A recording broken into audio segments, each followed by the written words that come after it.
TV channel times now ने योगी व रहस्यदर्शी सदगुरु के साथ एक बातचीत की, जिसमें वे जानना चाहते हैं कि आध्यात्मिकता क्या है।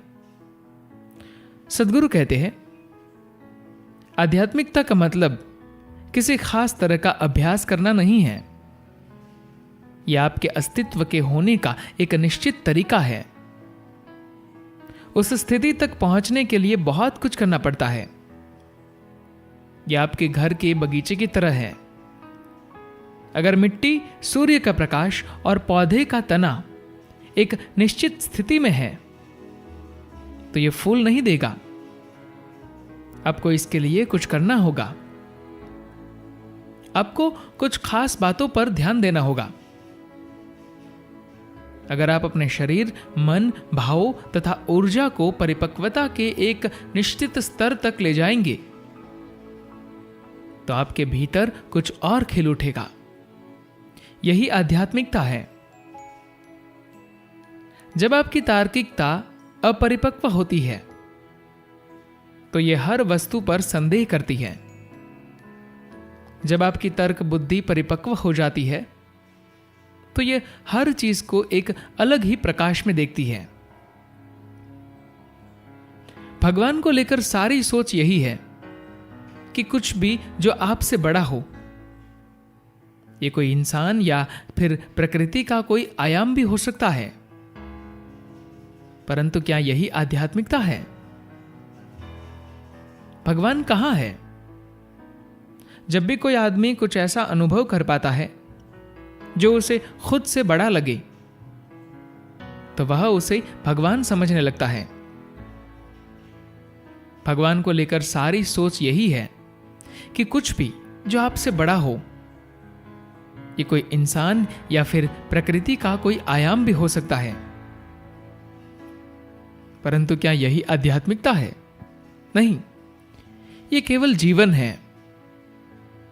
जब मैं कहता हूं केवल जीवन, तो मैं इसे छोटी बात कहकर टालने का प्रयास नहीं कर रहा।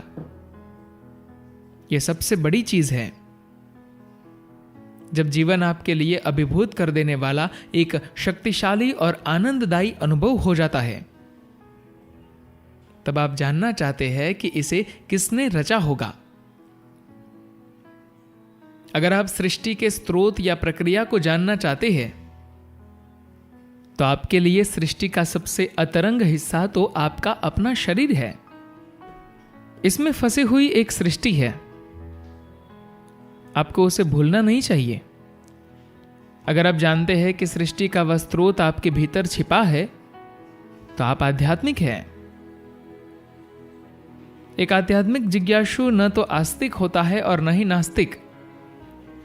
उसे एहसास हो चुका होता है कि वह कुछ नहीं जानता, इसलिए वह खोज कर रहा है। प्रश्न: क्या ईश्वर में विश्वास रखने से आप आध्यात्मिक हो जाते हैं?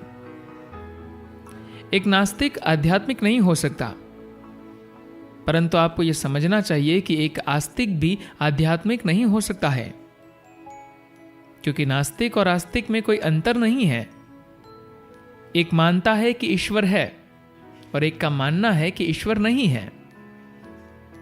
दोनों ही किसी ऐसी बात के बारे में विश्वास करते हैं जिसके बारे में वे नहीं जानते। आप गंभीरतापूर्वक इसे स्वीकार करने को तैयार नहीं कि आपको नहीं पता, और यही आपकी समस्या है। इसलिए नास्तिक और आस्तिक में कोई भेद नहीं है। ये एक जैसे लोग हैं जो अलग होने का दिखावा कर रहे हैं। एक आध्यात्मिक जिज्ञासु न तो आस्तिक होता है और न ही नास्तिक। उसे एहसास हो चुका होता है कि वह कुछ नहीं जानता, इसलिए वह खोज कर रहा है। जिस क्षण आप किसी बात पर विश्वास करने लगते हैं, आप बाकी सब बातों की ओर से आंखें मूंद लेते हैं। इस धरती पर सारा संघर्ष अच्छाई और बुराई का नहीं है। यह हमेशा एक इंसान का विश्वास बनाम दूसरे इंसान के विश्वास का संघर्ष होता है। विश्वास की जरूरत आध्यात्मिक नहीं, मानसिक है। आप किसी चीज से चिपकना चाहते हैं, आप स्वयं को सुरक्षित महसूस करना चाहते हैं। आप महसूस करना चाहते हैं कि आप सब जानते हैं। ये बहुत ही अपरिपक्व दिमाग की देन है। अगर आप इस अस्तित्व के बारे में कुछ नहीं जानते तो इसमें समस्या क्या है? आप वास्तव में कुछ नहीं जानते। ये बहुत सुंदर बात है। अब आप देखिए कि आप स्वयं को भीतर से सुंदर व आनंदित कैसे बना सकते हैं, जो कि आपके अपने हाथ में है। प्रश्न: आध्यात्मिक अनुभव क्या है? किसी सागर या पर्वत पर जाना एक खूबसूरत अनुभव हो सकता है। आपको इस संसार का आनंद लेना भी चाहिए, पर इसके साथ ही यह भी समझना जरूरी है कि सागर में रहने वाली मछली इसे एक आध्यात्मिक अनुभव नहीं मानती। उसी तरह पहाड़ों पर घूमती हुई एक बकरी उसे आध्यात्मिक अनुभव नहीं मानती, क्योंकि वह सदा उसमें ही रहती है। अगर आप उसे शहर में ले आए तो शायद उसके लिए यह एक आध्यात्मिक अनुभव हो जाए। दरअसल आपको अपने अंदर की सीमाओं को तोड़ना होगा। आपके भीतर कुछ टूटना चाहिए। आप एक खोल में थे, वह टूटा और आप उससे भी बड़े खोल में आ गए। मैं कह रहा हूं कि अगर आप बड़े खोल के भी आदी हो गए हैं तो आपको वैसा ही महसूस होगा जैसा पहले हुआ करता था। जब भी कोई आदमी कुछ ऐसा अनुभव कर पाता है जो उसे खुद से बड़ा लगे तो वह उसे भगवान समझने लगता है। परंतु क्या यही आध्यात्मिकता है? अगर आप असीम होना चाहते हैं और आप इसे अपनी भौतिकता के माध्यम से पाना चाहते हैं तो आप इस असीमता की ओर किश्तों में जाने का प्रयत्न कर रहे हैं। क्या आप 1, 2, 3, 4 गिनती करते हुए किसी दिन अनंत तक की गिनती कर सकते हैं? आप अंतहीन गिनती बनकर रह जाएंगे। ये कोई तरीका नहीं है। अब भौतिक साधनों से असीम प्रकृति तक नहीं जा सकते। हर इंसान असीम होना चाहता है। अगर आप उसे वह दे दे जो वह पाना चाहता है तो वह 3 दिन तक ठीक रहेगा, पर चौथे दिन वह कुछ और खोजने लगेगा। कुछ लोग इसे लालच का नाम दे सकते हैं। मैं इसे जीवन प्रक्रिया कहूंगा जो गलत दिशा में चल रही है। अगर आप उस असीम प्रकृति को जानना चाहते हैं तो आपके पास अनुभव होना चाहिए।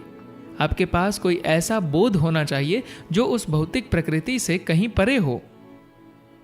कुछ ऐसा जिसे आपने सागर में छलांग भरते हुए, जो आपने किसी पर्वत को देखते हुए, कोई गीत गाते हुए, नाचते हुए, अपनी आंखें बंद करते हुए या फिर किसी अनूठे ही तरीके से आपने छू लिया हो।